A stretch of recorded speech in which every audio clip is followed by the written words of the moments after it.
अस्सलामुअलैकुम। Stirling learning में खुशामदीद। आज के इस लेक्चर में हम फिज़िक्स 10th की जो बुक पढ़ रहे हैं उसमें हम इसका तीसरा लेक्चर है जिसमें हम बात करेंगे। पहले दो लेक्चर्स में हमने simple harmonic motion chapter start किया, उसके motion of math, spring systems, ball and bowl system, motion of a simple pendulum, हम इसको पढ़ चुके हैं। अब आज हम जो टर्म्स इस्तेमाल होती हैं किसी भी वाइब्रेटरी मोशन के अंदर, किसी भी सिंपल हार्मोनिक मोशन के अंदर या वैसे किसी वाइब्रेटरी मोशन के अंदर, जब भी हम वेव्स की बात करते हैं तो हमारे पास कुछ टर्म्स होती हैं जो हमें याद होनी चाहिए और उनका पता होना चाहिए। अब ये कौन सी टर्म्स होती हैं? सबसे पहली टर्म है आपके पास vibration. One complete round trip of vibrating body about its mean position is called one vibration. क्या मतलब? कोई भी बॉडी वाइब्रेट कर रही है तो उसका जो वन कंप्लीट वाइब्रेशन होगी उसको one complete round trip, for example जैसे हमने उस दिन बनाया था लास्ट लेक्चर में, ये आपके पास सिंपल पेंडुलम है और ये मतलब वो इस तरह से इधर मूव कर रहा है और ये इधर मूव कर रहा है। एक एक्सट्रीम ये है, एक एक्सट्रीम ये है। अगर वो यहाँ से स्टार्ट करता है, यहाँ से मूवमेंट स्टार्ट करता है, यहाँ से जाएगा इधर, इधर से फिर जाएगा वापस, ठीक है, और यहाँ से गुजरेगा, गुजरने के बाद आगे जाएगा, आगे गुजरने के बाद फिर से वापस आएगा। तो ये एक पूरा रास्ता उसने कंप्लीट किया। इधर गया और फिर वहाँ से वापस यहाँ पे आ गया। तो ये पूरा उसने जितना उसने एरिया कवर करना होता है उसके अंदर इसका राउंड ट्रिप एक कंप्लीट हो गया। इसका मतलब क्या है कि one vibration, one complete round trip of a vibrating body about its mean position is called one vibration. ये वाइब्रेशन की डेफिनेशन है।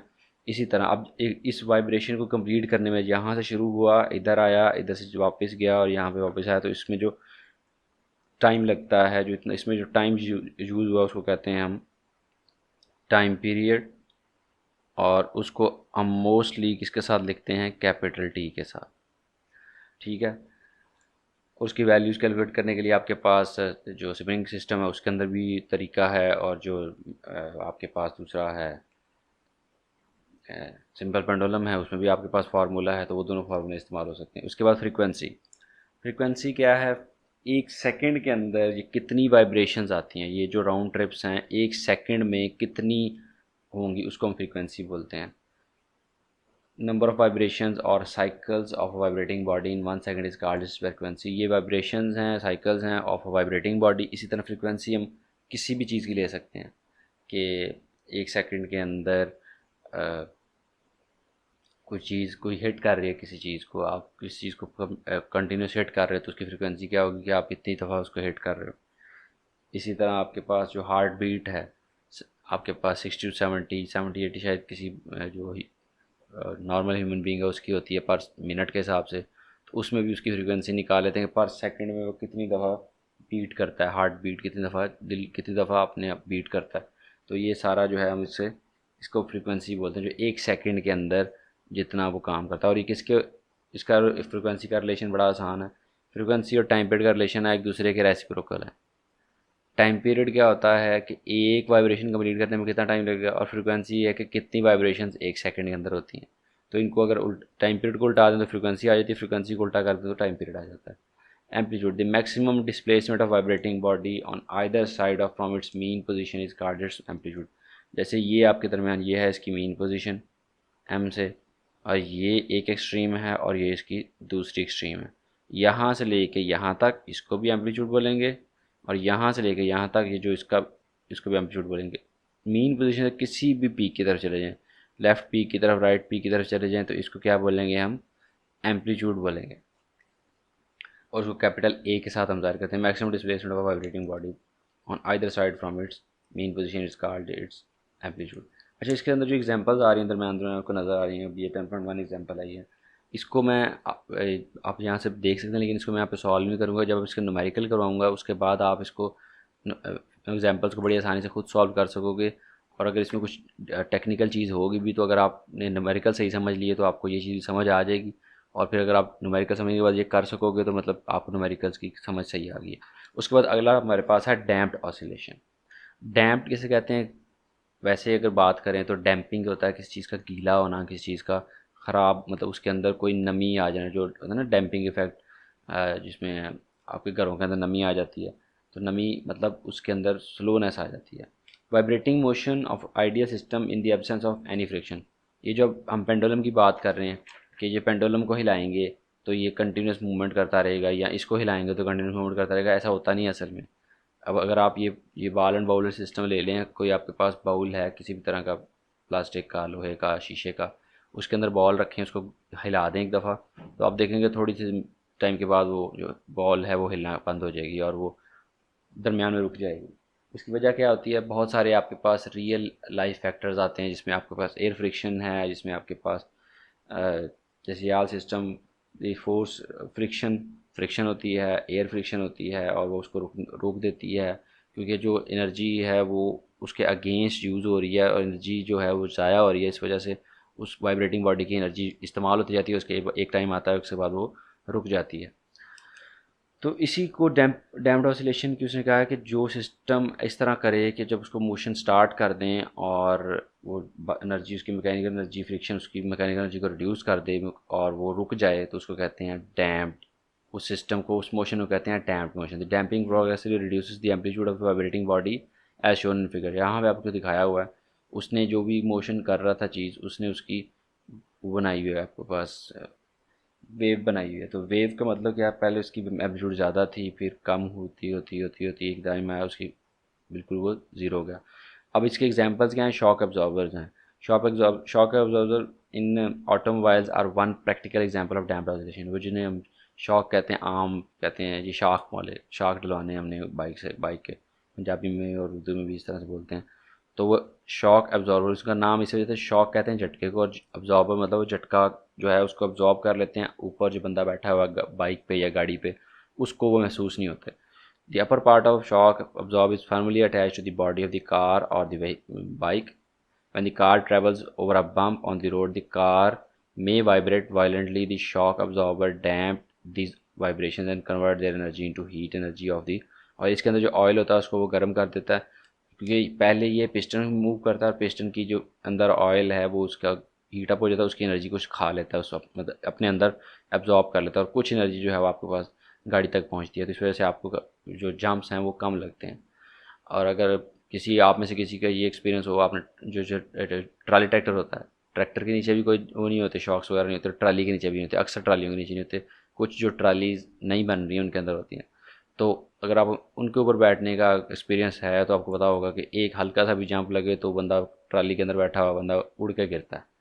तो उसकी वजह ये होती है कि उसके नीचे शॉक नहीं होता। उसी तरह का जंप अगर किसी ट्रक में या किसी और गाड़ी में लगे तो इंसान इतनी ज़ोर से डरने लगता है और इंसान अपनी हालत में सही रहता है। अच्छा, डेफिनेशन क्या है, the oscillation of a system in the presence of some resistive forces are called damped oscillation. Resistive force is always available in nature. तो हमेशा जो जितनी भी हमारी ऑसिलेशन है वो डैम्प्ड ऑसिलेशन होंगी। हम जो ये बातें करते हैं 2πL/g और ये जो स्प्रिंग मैथ स्प्रिंग सिस्टम या इसकी बात करते हैं, ये हम आइडियल सिस्टम कंसिडर करते हैं, क्योंकि जब भी कोई कैलकुलेशन करनी होती है, ये साइंस का रूल है, जब भी कोई कैलकुलेशन करनी होती है तो आपके पास हम उसका आइडियल सिस्टम लेते हैं, और फिर उसके बाद उसके अंदर जो नेचुरल फैक्टर्स हैं उनको हम इंक्लूड करते जाते हैं। अच्छा जी, उसके बाद है आपके पास वेव मोशन है। Waves play an important role in our daily life. It is because waves are carrier of energy and information over large distances. Waves require some oscillating और vibrating source.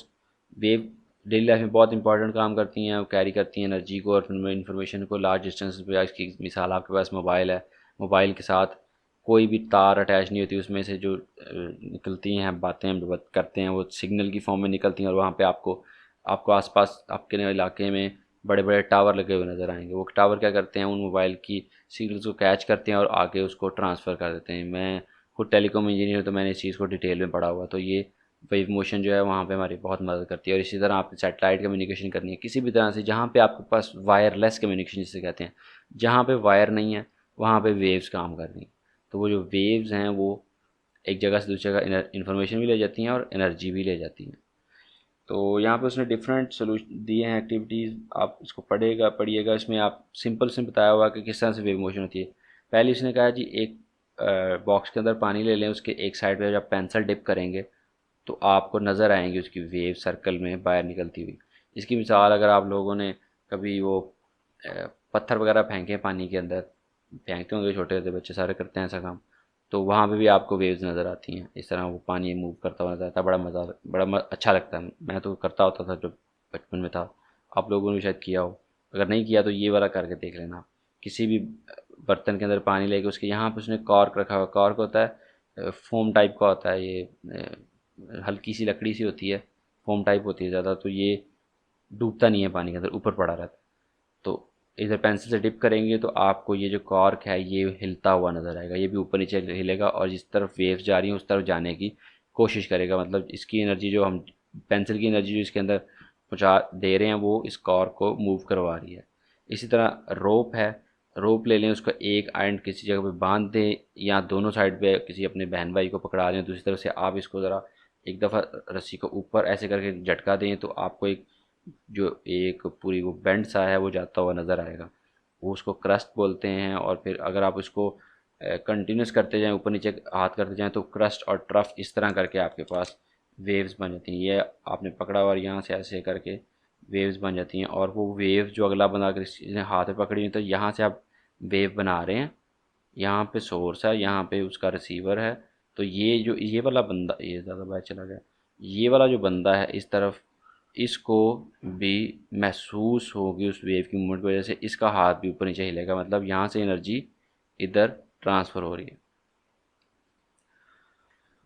अच्छा जी, ये दोनों वेव्स कौन सी हैं? इसमें आपके पास जो पार्टिकल्स ऑफ द मटेरियल हैं ये मूव कर रहे हैं परपेंडिकुलर ऊपर नीचे, और वेव की मोशन जो है वो हॉरिजॉन्टल में है। इसमें भी पानी जो है वो ऊपर नीचे मूव कर रहा है, ये ऊपर नीचे, और जो वेव है वो इस तरफ जा रही है।